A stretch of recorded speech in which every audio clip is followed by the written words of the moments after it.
Okay, we have the defending Trash Mouth Fantasy Football Champion, Sal's Six Shooters on Week 7 podcast show.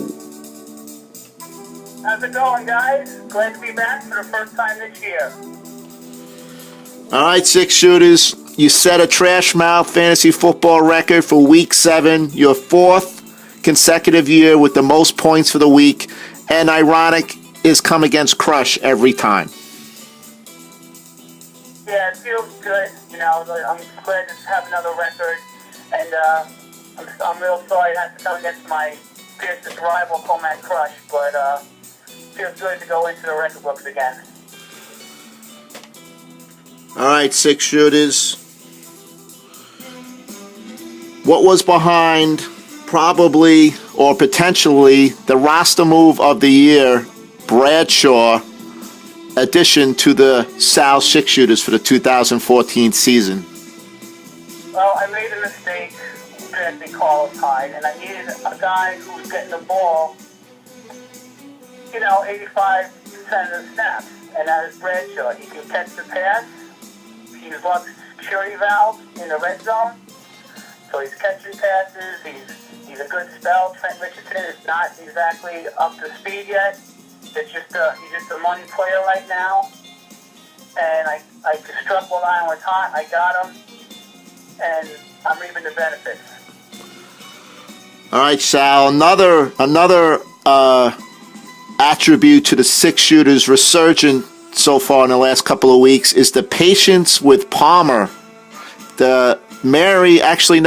Jessica from Arizona wants to know via Twitter, what made you so patient sticking with Palmer while he was out?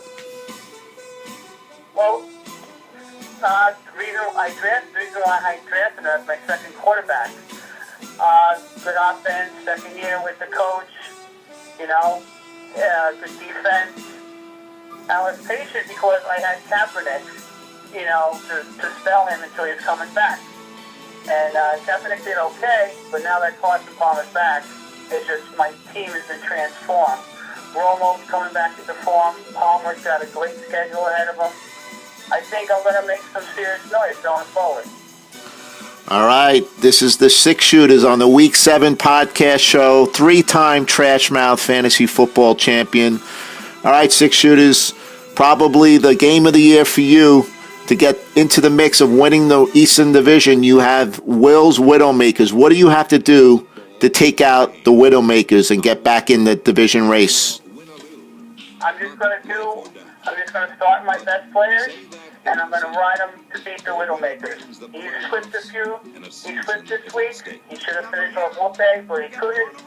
With the toe tap by Antonio Brown, ruled out of bounds, and now he's going for his 2-game losing streak. I got some good matchups, and once I get through Thursday night unscathed, it's going to be Sunday for me, and that's all she wrote. That's a confident Six Shooters, winners of 2 in a row. He's only 2 games back. If he wins this week, he'll be 1 game back of the Widowmakers. All right, Sal. This time of the show, many GMs love this segment. It's called the Podcast Parting Shots. Okay.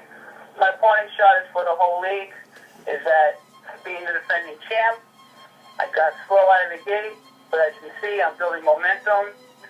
Everyone better be ready for me because I got the matchups, I got the hot quarterbacks now, my receivers, I got the hookups, and I'm just going to make some serious noise, so everyone better watch out.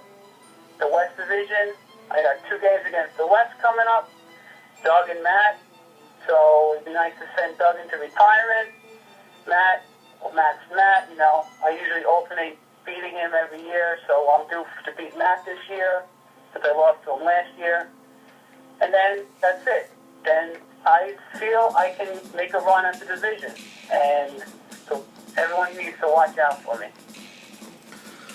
All right, that was Sal Six Shooters on the podcast Parting Shots, wrapping up the Week 7 podcast show live in New York City. Six Shooters, we thank you very much for joining us, and we wish you the best of luck the rest of the season. Thanks for having me. Glad to be here.